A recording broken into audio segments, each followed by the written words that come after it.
video. Sorry about Friday.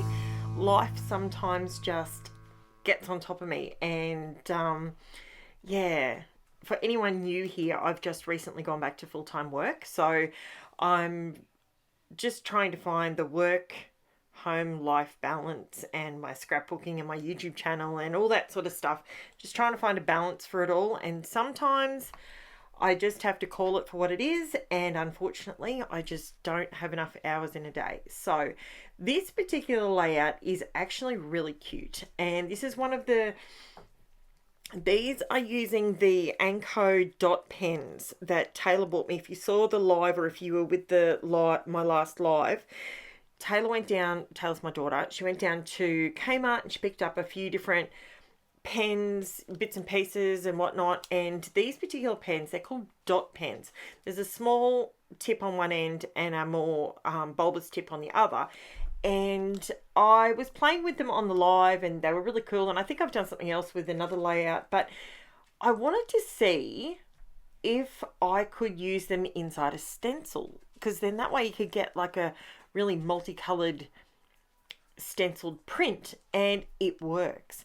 Now this is the stencil that I've been having a play with my Cricut, and I've just gone into Cricut design space and just typed in the word stencils, and a heap of different things come up that you're able to cut out. So this particular one I thought sort of looked a bit like a flower, so I decided that I was going to go to town. Now I don't make you sit and watch me do every single one, because it is a little bit time consuming, but I actually find it very relaxing to sit and do sort of the dots and watch how it sort of comes together.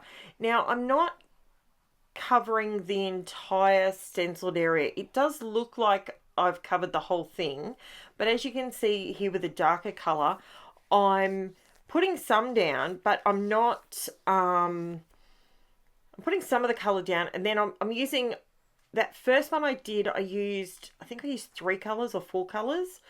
I found the less amount of colors the better. So if I only mixed, I think I ended up working with 2 or 3 colors at max, and that sort of looked the best. So, but as I said, I was just playing with this and having a bit of a play. You know, sometimes we put too much pressure on ourselves to create the perfect layout, you know, and I want you guys to know that this is my therapy. This is how I keep my headspace in a good clear headspace where I feel like I'm on top of the world and I've got everything together.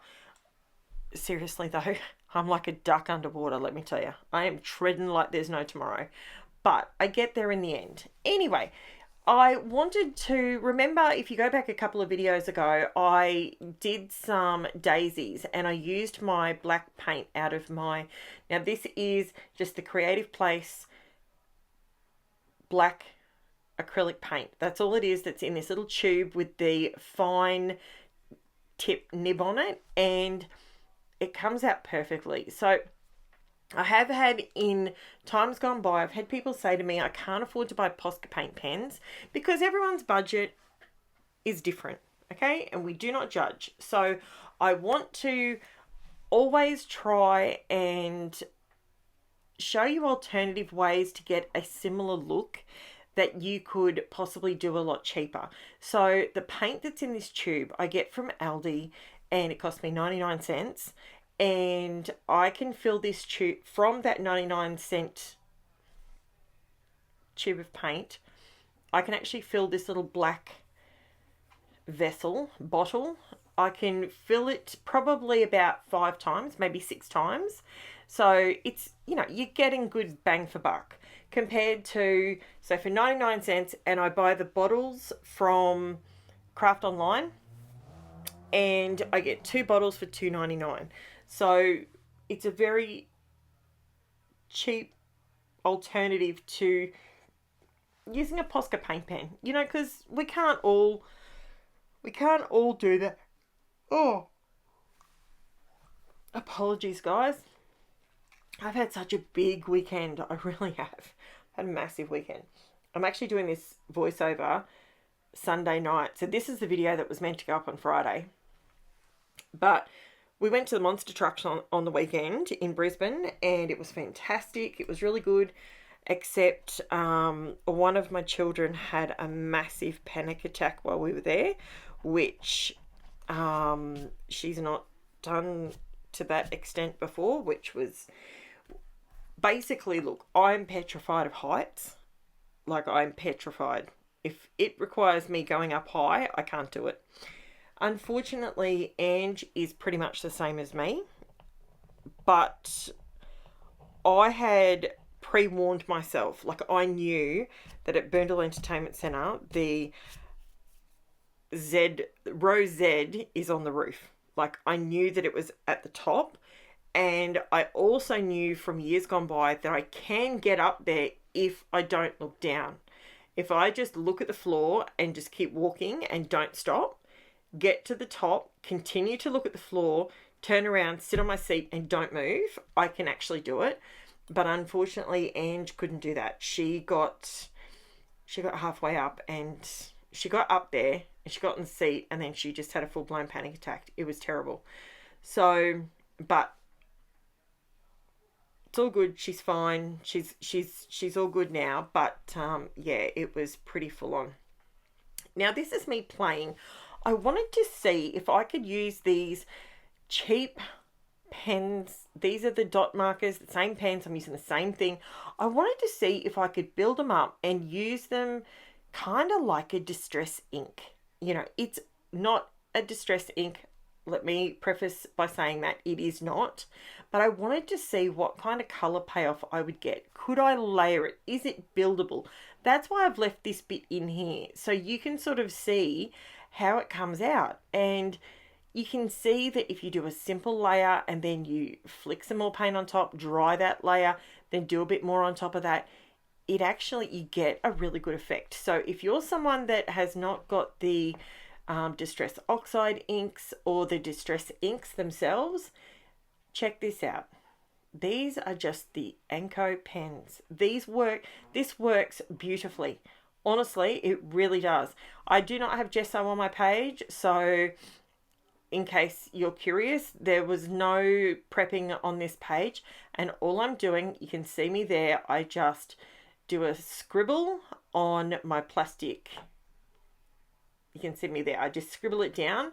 Now, normally I would scrunch my plastic to get a cut, like to get it sort of more dappled looking, but that's not what I wanted on this. I needed to get some color in the background because it was just too white, and just to give it a, I apologize, that was Gizmo, who was just eating a slice of pizza. Yes, no judgment.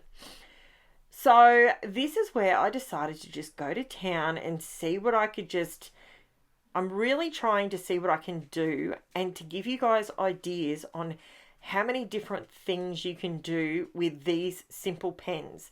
They were only $6 for the pack, and they're currently available in Kmart, and I do believe Target have them as well if you're here in Australia. So give it a crack. If you want to try something out like this and you want to have a go at this sort of mixed media stuff, but you don't want to spend a fortune, you don't want to go deep in like I have with all the distress range and all the rest of it, if you haven't got the budget for that. Now, you can see here I'm adding some black. I did putting white, start again. I did try putting white paint on there, but it just got lost. And I wanted to get a bit more black on there so that the black around the outside of the little flower shapes didn't look so out of place. So I really like how this page comes out, I've got to tell you. And I end up coming in with some glossy accents. I'm just using up some scraps here, by the way. So just so you know, I don't always use full sheets of cardstock or anything like that. Sometimes I am just like you and I MacGyver it together, and it turns out really, I really do like it when I do things like that. It works out perfectly, and I don't have as much wastage. And let's be honest, our craft, it can be quite wasteful, so we try not to be too over the top. Now, I know you're probably looking at me now thinking, why are you using those? I wanted to find a nice long title one day that I would use these thickers for. These are the Sugar Plum Wishes thickers, and these were actually sent to me by a beautiful subscriber. Shirley sent these over for me, I think it was around Christmas time, and I absolutely love these foil letters. I love them, and I wanted to do a big title. I love to use basically my title as my journaling quite often when I do a layout, and that's what I kind of did with this. Now, I just had a bit of tracing paper sitting there, so instead of me trying to line it up and having my head in the way, a little trick that I do here and there is I'll put my title down and then I'll just trim the tissue paper right back, and you don't really notice it when it goes on. See how it doesn't really stand out? So, but it's giving me the ability to move my title around, and they're thickers. So, you know, I thought it worked. Now, I just had a bit of a play with how I was going to get these down, and I wasn't too worried if they were perfectly straight, because to be completely honest with you, nothing on here is even or straight, so it didn't faze me if they weren't perfectly lined up. Now, once I did this, I then decided that I needed to do a border on it, and I was going to just do black, okay, because we all know that I do that all the time. But then I thought, why not see if I could just use the dot markers again and create the border. Now, it actually reminds me of a nerd's rope. I don't know if you guys overseas, I assume you would have them as well, but here in Australia we've got these nerd ropes, and it's like this sticky, chewy lolly, and it's got all these nerds stuck on the outside of it. That's what this border reminds me of. It is hilarious, but I think it looks really cool in the end. And I did come in with, I think I came in with a black at some point. I'm not sure. But all I'm doing is just running around the outside edge, and then what I do is I come in with some glossy accents.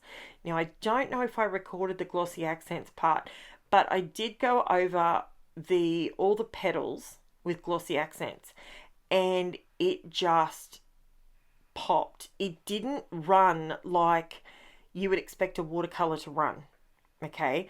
Once these dots went down and they were dry, like completely, there you go, I do show you.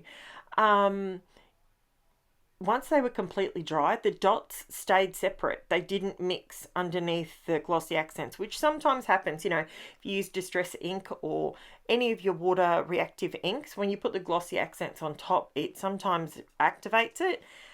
But this didn't happen with these, so that was a happy accident. That was pretty cool.